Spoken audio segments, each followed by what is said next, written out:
जय हिंद दोस्तों। इस क्लास में हम लोग आरपीएफ एसआई 2024 जो अभी एग्ज़ाम हुआ है उसके कुछ प्रश्नों को करेंगे और उन प्रश्नों को हम लोग 10 सेकंड के अंदर बनाने का प्रयास करेंगे। देखते हैं कि कितने सवाल 10 सेकंड के अंदर बन पाते हैं। यहाँ पे जो पहला सवाल दिया गया है, बहुत ध्यान से पूरी वीडियो देखते रहिएगा। एक एक ट्रिक, एक एक कॉन्सेप्ट हम आपको समझाएंगे। शरद अपनी यात्रा 8 घंटे में पूरी करता है। वह आधी दूरी 90 की स्पीड से और बाकी दूरी 30 की स्पीड से तय करता है। यात्रा की कुल दूरी आपको निकालनी है। अब यहाँ पे एक छोटा सा चीज़ दिया गया है, आप इसको लगाने के लिए बहुत आसान तरीके से लगा सकते हैं, है ना। बेसिक तरीका भी है, बट यहाँ पे एक चीज़ समझिए कि आपको यात्रा की कुल दूरी पूछी गई है। दूरी मतलब क्या होता है? दूरी इक्वल टू होता है स्पीड इनटू टाइम, है ना। Speed into time, speed into time ये होता है।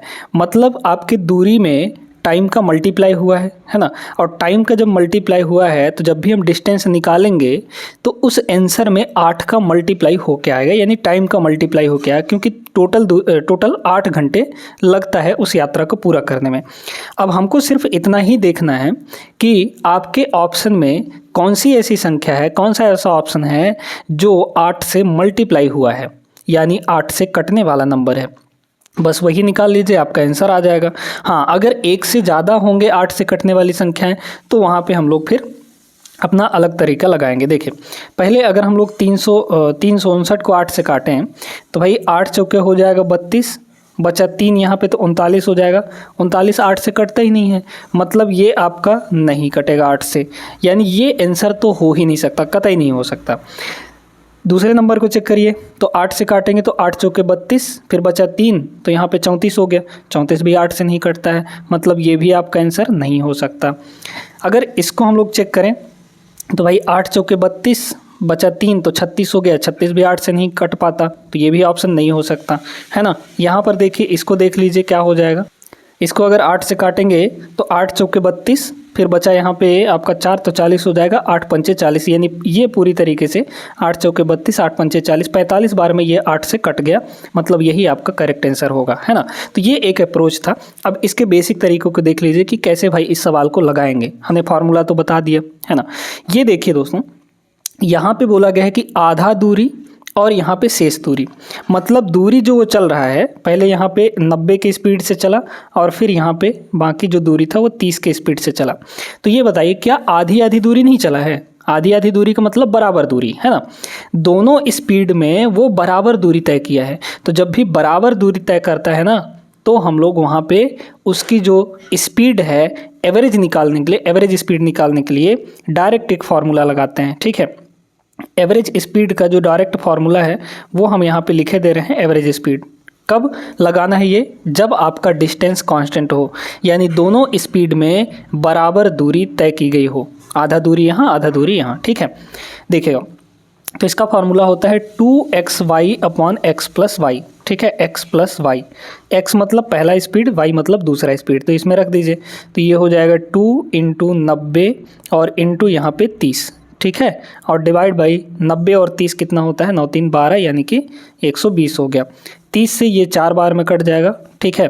फिर 2 से ये 2 बार में कट गया और 90/2, मतलब जो स्पीड है एवरेज स्पीड वो कितनी आ गई? 45 के बराबर आ गई, ठीक है। अब क्या करना है आपको? डिस्टेंस चाहिए ना, तो डिस्टेंस यानी एवरेज स्पीड 45 और इंटू टोटल टाइम कितना लग रहा था? 8 घंटे का। 45 दूना 90 और 9 चौके 36, यानी कि 360। तो 360 यहाँ से आ गया, ऑप्शन सी करेक्ट जवाब हो जाएगा। दोनों तरीके आप लोग सीख गए हैं। आगे चलिए अगले प्रश्न पे। अब इस सवाल को देखिए, ये वर्ग निकालने वाला था। 1 सेकंड का सवाल था, बट कुछ लोग इसमें भी पूरा वर्ग निकाले होंगे, है ना। ऐसा बिल्कुल भी नहीं करना था आपको। यहाँ पे 147 दिया है, इसका स्क्वायर बताना है। अब 147 जो है ये किसी बेस के आसपास है। बेस मतलब जैसे 100 हो गया, 50 हो गया, 150 हो गया, 200 हो गया, है ना। तो ये 150 के आसपास है। बताइए कि 150 से कितना कम है? तो यहाँ पे ये जो संख्या है ये 150 से 3 कम है ना। 150 से 3 कम है 147। जितना कम होता है उसी का स्क्वायर कर देते हैं, है ना। तो 3 कम है, यानी 3 का स्क्वायर कितना आ जाएगा? 09 आ जाएगा। आपको 2 अंक लिखना है, तो लास्ट में तो ये पक्का है कि 09 आएगा। इसके स्क्वायर में लास्ट में 09 आने वाला है और 09 एक ही ऑप्शन में है, वही आपका सही जवाब हो जाएगा। यानी इस वाले में option number A is the right answer. इसमें कुछ नहीं करना था, है ना। अगर आप वर्ग निकालने का तरीका जानते हैं, वर्गमूल निकालने के तरीके जानते हैं तो बहुत आसान है ये। आगे चलते हैं प्रश्न नंबर यहाँ पे तीसरे पे।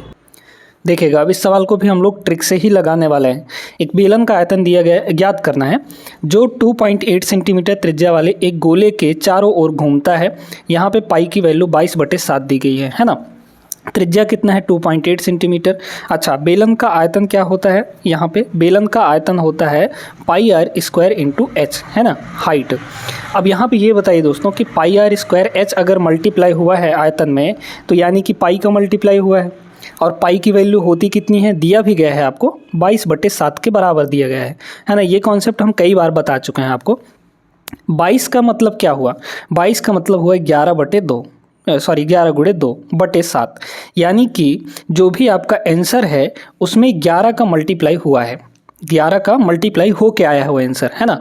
तो जब 11 का मल्टीप्लाई हुआ है तो आप ये चेक कर लीजिए कि कौन सी संख्या 11 से कटने वाली है, क्योंकि उसमें 11 से मल्टीप्लाई हुआ है तो वो 11 से कट जाना चाहिए, है ना। 11 का रूल क्या कहता है, देखिए चेक करते हैं। पहले वाले ऑप्शन को अगर हम लोग चेक करें कि 11 से कटेगा या नहीं, तो अल्टरनेट नंबर्स को जोड़िए पहले। अल्टरनेट का मतलब एक एक छोड़कर, है ना। शुरू से शुरू करिए चाहे लास्ट से शुरू करिए, एक ही मतलब है। देखिए 4 और 9 13 हो जाएगा, 13 और 3 यहाँ पे हो जाएगा 16, ठीक है, ये हो गया 16।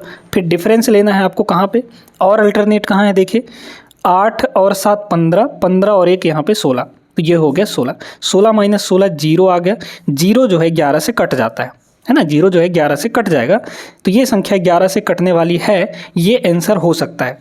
अब बाकी को भी चेक कर लेते हैं, क्या कहीं और तो नहीं 11 से कटने वाली संख्या मिलती है। अगर नहीं मिलेगी तो यही आपका आंसर हो जाएगा। इसको चेक करिए, देखिए 4 और 9 13, 13 और 4 यहाँ पे हो गया 17, है ना, 17। फिर यहाँ देखिए 8 और 0 8, 8 और 1 9, तो यहाँ पे 9, इनको घटाएंगे तो ये आ जाएगा 8। 8 जो है 11 से नहीं कटता, तो मतलब ये संख्या 11 से नहीं कटेगी, आपका आंसर भी ये नहीं होगा। ऐसे इसको चेक करिए, ये हो गया 13, 13 4 यहाँ पे 17 हो जाएगा। फिर 8 5 13, 13 1 14, मतलब 14 आ गया, तो 14 यहाँ पे कितना आ जाएगा, 3 आ जाएगा। 3 जो है 11 से नहीं कटता, तो ये आंसर भी आपका नहीं होगा। चेक करेंगे इसको, 13 13 4 यहाँ पे हो गया 17, और अल्टरनेट देखिए ये हो जाएगा 2 1 3, 3 और 8 11, है ना, तो ये आ जाएगा 6, और 6 11 से नहीं कटता, मतलब ये आंसर भी आपका नहीं होने वाला है। बस एक ही ऑप्शन 11 से कटने वाला है, वही आपका सही जवाब होगा। तो उम्मीद करते हैं दोस्तों कि ये स्मार्ट अप्रोच आप लोग समझ गए होंगे। चलिए अगले प्रश्न पे चलते हैं, देखते हैं क्या दिया है। देखिए ये सवाल एवरेज का था, है ना। इसमें दिया गया है कि n प्रेक्षणों यानी आंकड़ों का योग जो है 160 के बराबर दिया है, उनका औसत 40 है, तो 7n + 15 का मान क्या होगा। बहुत सिंपल सा सवाल है ये।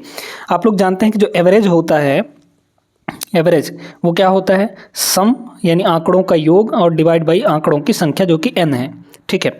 बस यहाँ से निकाल लीजिए, ये दिया है 40, हो गया 40, सम दिया है 160, डिवाइड बाई n हमको चाहिए, कितना हो जाएगा, 4 बार में कट जाएगा, मतलब n की वैल्यू कितनी हो गई, यहाँ पे 4 हो गया। आपको क्या चाहिए, 7n और +15 की वैल्यू चाहिए ना, रख दीजिए। तो यहाँ 4 रखेंगे तो 7 चौका 28, 28 और 15 ये आपका 43 हो जाएगा। सीधे सीधे डायरेक्ट आंसर आ गया 43, option number D is the right answer. Clear है सभी को। चलिए इस सवाल को देखते हैं, ये प्रॉफिट लॉस का है, ठीक ना। इसमें आपसे बोला गया है कि 16 पुस्तकों का विक्रय मूल्य जो है 12 पुस्तकों के क्रय मूल्य के बराबर है। लाभ हानि निकालना है, बहुत सिंपल सा सवाल है। 16 पुस्तकों का विक्रय मूल्य यानी सेलिंग प्राइस SP, ये किसके बराबर है, 12 पुस्तकों के क्रय मूल्य के बराबर यानी CP के बराबर है। अब यहाँ से डायरेक्टली आप CP और SP का वैल्यू निकाल लीजिए। CP नीचे आ जाएगा, तो ये हो गया SP डिवाइड बाई यहाँ पे CP हो जाएगा, और इक्वल टू यहाँ पे है 12 और 16 नीचे आ जाएगा, ठीक है। बस काट पीट लीजिए तो कितना हो जाएगा, 4 से अगर काटेंगे तो 4 3 12, और ये काटेंगे तो 4 चौके 16 हो जाएगा। यानी यहाँ पर देखिए कि CP आपका कितना है, CP है यहाँ पे 4 के बराबर, और SP सेलिंग प्राइस कितनी है, 3 के बराबर। तो मतलब 4 में खरीदा और 3 में बेचा, क्या हो रहा है, लॉस हो रहा है ना, यानी कि हानि हो रहा है। तो बताइए 4 में खरीदा 3 में बेचा तो कितने का लॉस हो गया, 1 का लॉस हो गया। तो लॉस परसेंटेज यहाँ से कितना आ जाएगा बताइए, तो लॉस परसेंटेज 1 का लॉस हुआ किस पर, CP पर। प्रॉफिट लॉस या फिर प्रॉफिट परसेंटेज हम लोग यहाँ पे क्या लिखते हैं, डिवाइड में हमेशा CP रहता है, तो CP कितना है 4 के बराबर, तो 1/4 का लॉस हुआ। परसेंटेज में चेंज करेंगे तो 100% से मल्टीप्लाई करना पड़ेगा और ये आएगा आपका सीधे सीधे 25 के बराबर। कितना आ जाएगा 25 के बराबर, 25% लॉस। ठीक है, तो 25% का loss, option number C is the right answer. Clear है सभी को? आगे चलते हैं प्रश्न नंबर यहाँ पे 6 पे। देखिएगा दोस्तों, बोर्ड मास का बहुत ही सिंपल सा सवाल, मतलब एकदम इतना आसान सवाल है ना जिसका कोई हद नहीं, बहुत सिंपल सा सवाल है। इसमें देखिए क्या करना है, ब्रैकेट यहाँ लगा है, सबसे पहले ब्रैकेट ही सॉल्व करते हैं। तो ब्रैकेट के अंदर क्या हो जाएगा, ये 32/8 यानी कि 8 चौके 32, ये हो गया आपका 4 के बराबर। ठीक है, ध्यान देते जाएगा। फिर मल्टीप्लाई है, इधर देखिए इस ब्रैकेट को भी सॉल्व करिए, तो ये हो जाएगा 7 - 2 यानी कि 5। ये 5 से ये 5 कट जाएगा क्योंकि मल्टीप्लाई फिर उसके बाद सॉल्व होता है ना, तो ये कट गया। 5 से ये कट जाएगा 3 बार में, तो यहाँ हुआ 3 और 5 तो कट चुका था, तो 3 + 30 यानी कि मल्टीप्लाई में यहाँ पे 33 हो जाएगा, बस और कुछ नहीं था इसमें, है ना। तो 33 30 3 चौको 132। ठीक है, ये कितना आ जाएगा 132 आ जाएगा। ठीक है, option number C is the right answer. आगे चलते हैं अगले सवाल पे। देखिए ये सवाल रेलगाड़ी वाला है ना। यदि 1136 मीटर लंबी एक रेलगाड़ी किसी खंभे को 71 सेकंड में पार करती है, तो रेलगाड़ी द्वारा इतने लंबे प्लेटफॉर्म को पार करने में लिया गया समय।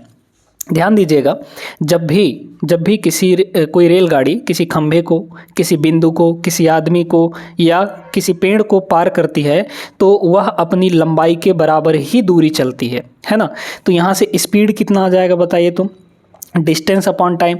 भाई खंभे को पार कर रही है तो अपनी लंबाई के बराबर डिस्टेंस चलेगी, तो लंबाई यहाँ पे कितना है 1136 है ना, 1136 ये डिस्टेंस हुआ, डिवाइड बाई टाइम। टाइम कितना लग रहा है यहाँ पे 71 लग रहा है। ठीक है, तो देखिए 71 से ये कितनी बार में कट जाएगा अगर हम लोग काटे, अभी पहले रहने दीजिए। ठीक है, अब देखिए क्या बोला गया है कि यहाँ पे तो रेलगाड़ी द्वारा इतने लंबे प्लेटफॉर्म को पार करने में कितना समय यहाँ पे लगने वाला है ना।